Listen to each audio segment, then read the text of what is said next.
거꾸로 수업 입체도형 2강 시작하도록 하겠습니다. 이번 시간에는 회전체에 대해서 알아보도록 하겠습니다. 회전체라는 것은 평면 도형을 한 직선 L을 축으로 1회전시킬 때 생기는 입체도형을 말합니다. 자, 아래 그림에서 이 직사각형 보이죠? 이 직사각형을 L이라는 축으로 한 바퀴 돌리면 어떤 모양이 됩니까?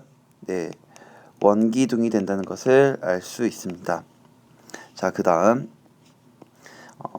어떤 직각삼각형을 축 L을 회전해서 1회전 하니까 뭐가 생깁니까? 네, 원뿔이 생긴다는 것을 우리가 확인을 했습니다. 또 어떤 반원을 직선 L을 축으로 쭉 돌리니까 뭐가 됐어요? 네, 9가 됐죠. 자, 이와 같이 입체도형을 만들 수 있는데 이때 직선 L을 회전축이라고 부릅니다. 자, 그러면은 문제 1번 보겠습니다. 지금 이 도형을 직선 L을 축으로 돌리면 어떻게 될까요? 자, 한 가지 팁을 주자면 이렇게 뾰족 튀어나와 있는 점부터 먼저 돌립니다. 자, 얘를 이렇게 돌려주고요. 그 다음에 나머지 점을 이렇게 이어주면은 자, 이런 회전체가 된다는 것을 확인할 수 있습니다. 자, 그 다음 두 번째 그림. 얘도 어떻게 입체도형이 생길까요? 얘를 돌리면 자, 뾰족 튀어나와 있는 점부터 먼저 해결을 합니다. 자, 이렇게 원을 그려주고요. 얘도 원을 그려줍니다. 자, 이렇게 원을 그려준 다음에 나머지 점들을 이렇게 이어주면 이런 입체도형이 된다는 것을 확인할 수 있습니다. 자, 3번은 여러분들이 직접 해보면 되겠습니다. 원뿔 했죠? 자, 원뿔에서 우리 각뿔대 한 것과 마찬가지로 원뿔대에서도 원뿔을 밑면에 평행한 평면으로 잘랐을 때 두 개가 생기는데요. 이 위에 거 말고 이 아래 거, 이 아래 도형을 뭐라고 하냐면은 우리가 원뿔대라고 합니다. 우리가 각뿔대 이야기한 것처럼 원뿔대라고 이야기를 하고요. 자, 여기를 원뿔대의 밑면이라고 이야기합니다. 자, 여기도 원뿔대의 밑면이 되겠죠. 그 다음에 두 밑면의 그 수직인 이 거리를 뭐라고 하냐면은 원뿔대의 높이라고 하고요. 그 다음에 지금 이 선 있죠. 이 선을 원뿔대의 모선이라고 합니다. 왜 모선이라고 하는지는 수업 시간에 그 용어의 어원에 대해서 설명을 하도록 하겠습니다. 다시 정리해 볼게요. 원뿔대의 밑면이란 원뿔대의 평행한 두 면을 의미하고 원뿔대의 높이란 두 밑면의 수직인 선분의 길이, 그 다음에 원뿔대의 모선이란 원뿔대의 옆면을 만드는 선분, 즉 이 선분을 모선이라고 합니다. 자, 그러면은 얘를 한번 회전해 보겠습니다. 1회전 하면은 뾰족 튀어나온 점부터 먼저 그려주는 게 포인트, 뾰족 튀어나온 점부터 먼저 그려주는 게 포인트, 그 다음에 나머지를 이렇게 이어주면 원뿔대가 생긴다는 것을 확인했습니다. 자, 이때 원뿔대의 높이는 뭐다? 그래요, 두 밑면의 수직인 이 선분의 길이기 때문에 높이가 몇 cm가 된다? 네, 5cm가 된다라는 것을 확인할 수 있습니다. 자, 지금 중요한 내용 나옵니다. 회전체가 있는데 회전체를 자르는 방법이 있어요. 이렇게 회전축의 수직인 평면, 즉 이런 가로 방향으로 자르는 것과 회전축을 포함하게끔 이렇게 세로로 자르는 두 가지 방법이 있는데요. 자, 첫 번째로 가로로 자른 거에 대해서 알아보도록 하겠습니다. 자, 회전체라는 것은 뭐였습니까? 네, 회전체라는 것은 어떤 회전축이 있다면 그 회전축을 기준으로 어떤 도형을 돌렸을 때, 1회전 시켰을 때 생기는 도형을 우리가 회전체라고 부르는데요. 당연히 생각해 보세요. 회전축으로 한 바퀴 돌렸기 때문에 자, 이렇게 자르든 이렇게 자르든 이렇게 자르든 이렇게 자르든 항상 가로로 자르면 원이 나오겠죠.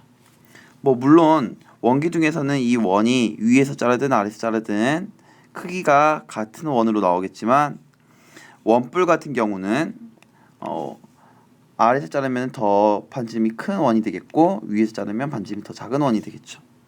자, 이런 식의 차이는 있을 수 있지만 회전체를 회전축의 수직인 평면 자르면 항상 뭐다? 네, 단면의 경계는 모두 원이 된다는 사실 기억합시다. 자, 그러면은 회전체를 회전축을 포함하는 평면을 자르면 어떻게 될까요? 자, 원기둥을 회전축을 포함하는 평면을 잘랐더니 뭐가 됐습니까? 네, 직사각형이 됐고요. 원뿔은 네, 잘라 보니까 뭐가 됐습니까? 이등변 삼각형이 됐습니다. 자, 그 다음에 얘는 네, 사다리꼴이 됐고요. 구를 자르니까 네, 얘는 완벽한 원이 되었다는 사실을 알 수 있습니다. 그러고 보니까 구는 어떻다?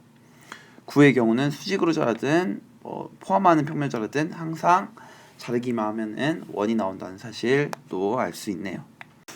자, 그런데 회전체를 회전축을 포함하는 평면으로 자른다면은 좀 특별한 성질을 갖고 있는데요.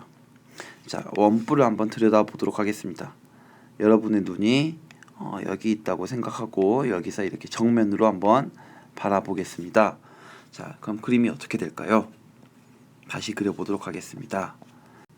이렇게 회전축에 이렇게 빨간색으로 표시를 했는데요. 회전축을 포함하는 평면을 자를 시 정면에서 보면은 자, 이런 식으로 단면이 생긴다는 것을 알 수 있습니다. 자, 이때 이 단면은 이 도형은 이 회전축 L의 대칭이겠죠. 특히 뭐라고 합니까? 얘를 선대칭이라고 이야기를 합니다. 자, 그러면은 얘도 사실 어때요? 이 직사각형도 L의 대칭이고요. 그 다음에 이 사다리꼴도 L의 대칭입니다. 이 원도 L의 대칭이라는 것을 알 수 있죠. 자, 이뿐만이 아닙니다. 성질 하나가 더 있는데요. 우리가 이 원기둥을 자를 때 물론 이 방향으로 자를 수도 있지만 자, 이 방향으로 자를 수도 있습니다. 자, 이렇게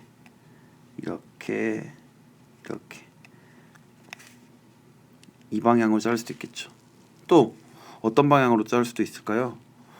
뭐 이렇게 자를 수도 있을 겁니다. 자, 이렇게 다양한 이 회전축을 포함하기만 한다면 이렇게 다양하게 자를 수 있는데요. 이 빨간색 이렇게 자르든 아니면 살짝 왼쪽으로 비틀어서 자르든 오른쪽으로 비틀어서 자르든 이 단면은 모두 서로 합동이 됩니다. 자, 여기서도 마찬가지예요. 이렇게 자를 수도 있지만 자, 이렇게 되도록 자를 수가 있고요. 또 어떻게 되도록 자를 수가 있냐면 네, 이렇게 되도록 자를 수도 있습니다. 자, 어떻게 자르든 간에 다 합동이 되겠죠. 자, 그래서 정리해 보면은 회전체를 첫 번째 회전축의 수직인 평면으로 가로 방향을 자르면 단면의 경계는 항상 원이 되고, 두 번째 회전체를 회전축을 포함하는 평면으로 자른다면은 모두 어떤 방향으로 자르든 합동이 되고 회전축에 대하여 보다 선대칭 도형이다라는 사실도 우리가 확인할 수 있는 사실입니다. 자, 그러면은 여기 있는 문제들은 수업 시간에 해볼 텐데요. 지금 추가 문제라고 되어 있는 부분과 문제 3 헷갈림 주의라고 되어 있는 부분이 있어요. 자, 이 두 문제의 차이는 추가 문제는 이 도형을 회전시켜서 어떤 모양이 되는지를 확인해 보는 거고요. 문제 3번은 뭐냐면은 이미 어떤 회전체가 있는데 이 회전체를 회전축의 수직인 평면과 회전축을 포함하는 평면으로 각각 잘랐어요. 자, 이때 얘는 회전축을 포함하는 평면으로 자른 단면이고요. 이때 이 단면은 이 전체를 뜻하겠죠. 즉 추가 문제에서는 이 절반을 의미한다면 아래 문제 3번에서는 이 전체를 의미한다는 사실, 이 차이점을 여러분들이 반드시 알고 갑시다. 수업 시간에 한 번 더 확인하는 시간을 갖도록 하겠습니다.